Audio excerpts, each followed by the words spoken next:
Dans cette vidéo, on va faire la correction de cet exercice. Donc, on a abaissé un triangle et le milieu de AB. Donc, on va construire le schéma. Et c'est le milieu de AB. Et G, c'est le point tel que AG égale à moins AC.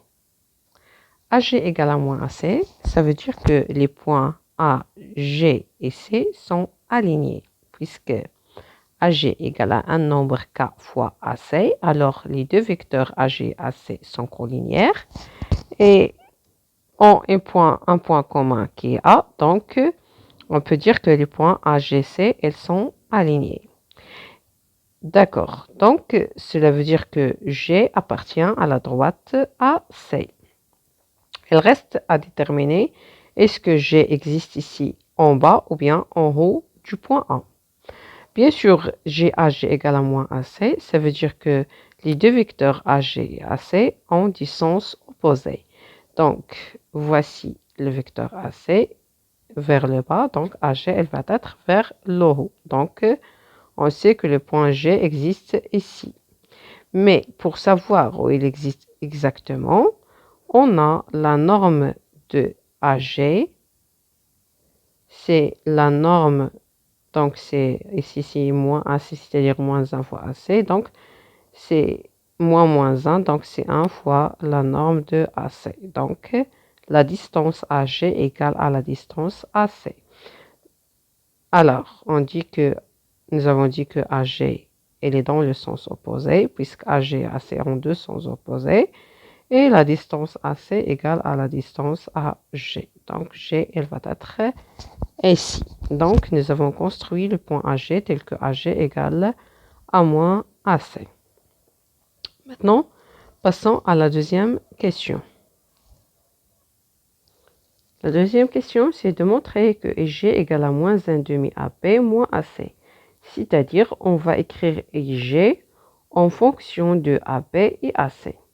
En fonction de AB et AC, ça veut dire on va écrire EG se forme un nombre fois AB plus un autre nombre fois AC. Donc, on va écrire EG se forme moins 1 demi fois AB moins AC. Bien sûr, il existe plusieurs méthodes pour arriver à cette écriture. On peut commencer par IG. Et après, pour trouver AB et AC, qu'est-ce qu'on va faire? La première chose, je vois les relations que j'ai déjà. GAG égale à moins AC. Et G est le milieu de AB. Qu'est-ce que ça veut dire est le milieu de AB? Ça veut dire que AI égale à 1 demi AB. C'est-à-dire, et le milieu de AB nous donne la relation AI égale à 1 demi AB. Ou bien IB aussi égale à 1 demi AB. Donc, AI égale à IB égale à 1 demi AB. Donc, je commence par IG et je veux trouver AB et AC. Donc, qu'est-ce que je vais faire? Ici, je vais entrer le point A pour trouver EA. Ainsi, je peux remplacer EA en fonction de AB. Donc, on va ici entrer A en utilisant la relation de Schall. Et remarquez, EA, ce n'est que moins 1 demi AB. Puisque A ici 1 demi AB, alors EA, c'est moins 1 demi AB, car EA c'est moins AI, donc moins AI c'est moins 1 demi AB, plus AG, et d'après bien sûr les données, comme vous remarquez, AG c'est moins AC, donc moins AC. Ainsi, nous avons trouvé IG égale à moins 1 demi AB, moins AC. C'est bon? Donc, nous avons dit que il est au milieu de AB, alors AI égale AIB égale à 1 demi AB. Ou bien sûr, on peut commencer par l'induction relation pour trouver IG. Par exemple, on peut commencer comme deuxième méthode. Donc, pour la deuxième question, il y a plusieurs méthodes, car on va utiliser la relation de Schall. Donc, dans la relation de Schall, il existe plusieurs méthodes. On peut commencer par les données. On peut commencer par AG égale à moins AC. Et pour trouver IG, qu'est-ce qu'on va faire? On va entrer ici le point I. Bien sûr, on va utiliser la relation de Shall. Alors, AI plus IG égale à moins AC. Ça veut dire que IG égale à moins AC moins AI. Donc, moins AC moins AI. Et bien sûr, or AI égale à 1 demi AB. Pourquoi? Car bien sûr, I c'est le milieu de AB. Donc, on peut dire que IG égale à moins AC moins 1 demi AB. Et bien sûr, on a trouvé le résultat. Donc, c'est moins 1 demi AB. Bien sûr, ici, on peut commencer par AB. Donc, c'est moins 1 demi AB moins AC. Et ainsi, nous avons trouvé le résultat demandé. Donc, soit on commence par IG, on va entrer en utilisant la relation de Shall, ou bien on commence par AG égale à moins AC, c'est-à-dire on commence par les données de l'exercice, et on va faire entrer le point et on va trouver le même résultat. Passons maintenant à la deuxième question. Dans la deuxième question, on n'a qu'à le point défini par 2kp plus kc égale un vecteur nul. Ce qui est demandé, c'est d'exprimer bk en fonction de pc. C'est-à-dire, on doit écrire bk sous forme d'un nombre fois bc. On peut toujours commencer par la relation donnée dans l'exercice. On a 2kp plus kc égale à le vecteur nul. Nous, qu'est-ce qu'on veut? On veut juste bk et bc. Donc ici j'ai bk, car kbc est moins bk, donc je peux transformer kb à bk. Et j'ai kc. Moi, j'ai pas besoin de kc, j'ai besoin de bc. Donc qu'est-ce qu'on va faire? On va ici faire entrer le point B. Pourquoi? Pour trouver kb et bc. D'accord. Donc, en utilisant la relation du Shall, on peut dire que alors 2kb plus kb plus bc égale à le vecteur nul. 2kb plus kb c'est 3kb. Donc 3kb plus bc égale à vecteur nul. Nous on veut bk en fonction de bc. Donc la première chose, 3kb en fonction de bk c'est moins 3 bk, car nous savons que kb et bk sont opposés, c'est-à-dire kb c'est moins bk. Alors 3kb c'est moins 3 bk égale, on va ici ramener bc à l'autre côté, elle va être égale à moins bc. C'est bon? Donc, alors, on peut dire que bk égale à moins 1 sur moins 3, donc c'est 1 sur 3 bc. Donc ainsi, nous avons trouvé bk en fonction de bc. La troisième question, c'est de montrer que EG et K sont alignés. Remarquez ici, nous avons EG en fonction de AB et AC. Pour montrer que EG et K sont alignés, c'est-à-dire on doit trouver une relation entre les deux vecteurs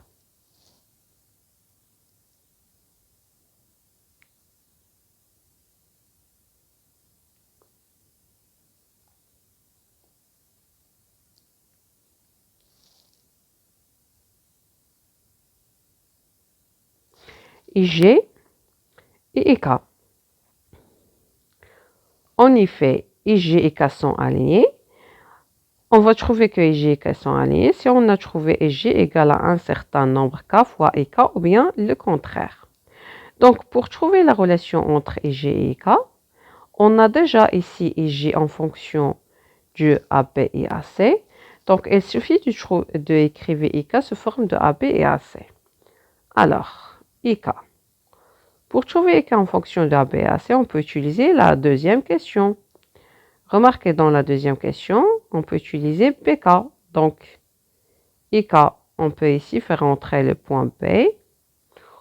C'est EB plus BK. Ou bien sûr, vous pouvez utiliser BK et on va entrer le point I pour dire ce BI plus IK. C'est la même chose. Comme vous voulez. Donc, soit j'utilise IK C et B plus BK pour utiliser la relation précédente. Ou bien, je peux dire que BK, je peux utiliser la relation précédente égale à 3BC. Et je viens de faire entrer ici le point I pour dire c'est BE plus IK égale 1 sur 3 BC. D'accord, revenons ici. Nous avons dit que IK c'est B plus BK. Pourquoi nous avons entré le point B pour utiliser la relation précédente? Déjà, nous savons que B c'est 1 demi AB. Donc, c'est 1 demi AB. BK c'est 1 sur 3. Donc, plus 1 sur 3 BC. Ici, nous, on veut IK en fonction de AB et AC. Pourquoi? Pour trouver une relation entre IK et IG. Donc, ici, je n'ai pas besoin de BC, j'ai besoin de AC. Donc, je peux dire ici, c'est 1 demi AB plus 1 sur 3. Donc, moi, je veux AB et AC, c'est-à-dire, je dois rentrer ici le point A. Donc, BA plus 1 sur 3 AC. D'accord? Donc, 1 demi AB plus 1 sur 3 BA, c'est 1 demi moins 1 sur 3 AB, donc fois AB. On a 1 demi AB moins 1 sur 3 AB, donc c'est 1 demi moins 1 sur 3 fois AB, plus 1 sur 3 AC. Donc je vais continuer ici. Alors, qui est égal, donc 1 sur 2 moins 1 sur 3. Donc ici, le dénominateur unifié, c'est 1 sur 6. Donc, c'est 1. Donc, 1 sur 2, on va la multiplier par 3. Donc, c'est 3 sur 6. Et 3, on doit la multiplier par 2. Donc, c'est 2 sur 6 fois AB. Moins 1 sur, bien plus 1 sur 3 AC. Donc, d'où IK égale à quoi? IK égale, donc 3 moins 2 c'est 1 sur 6 AB. Plus 1 sur 3 AC. D'accord, donc qu'est-ce qu'on a fait? On a écrit IK en fonction de AB et AC.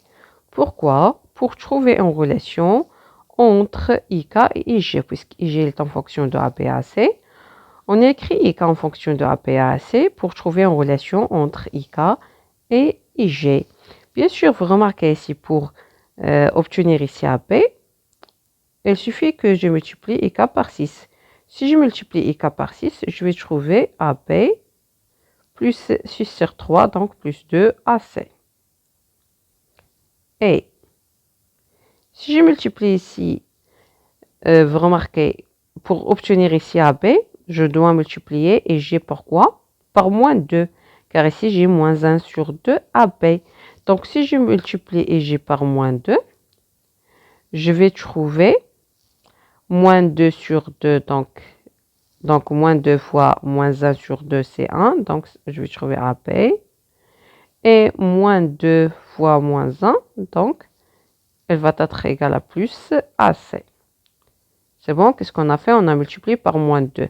Si on a multiplié par moins 2, on va trouver moins 2 fois moins 1 sur 2. Donc, on va réduire par 2, on va trouver AB. Et moins 2 fois moins AC, donc c'est plus AC. Donc, plus 2, bien sûr, AC. Moins 2 fois moins AC, c'est plus 2AC. Donc, que pouvons-nous remarquer à propos de ces deux vecteurs? On peut remarquer que 6IK égale à moins 2 IG. D'où, que peut-on dire à propos de IK? IK égale à moins 2 sur 6 IG. C'est-à-dire égal à moins 1 sur 3 IG. Alors, que peut-on conclure? Nous avons IK, le vecteur IK égale un certain K fois IG. D'où on peut conclure que les points IK et IG, ils sont alignés. Donc, les points I, G et K sont alignés.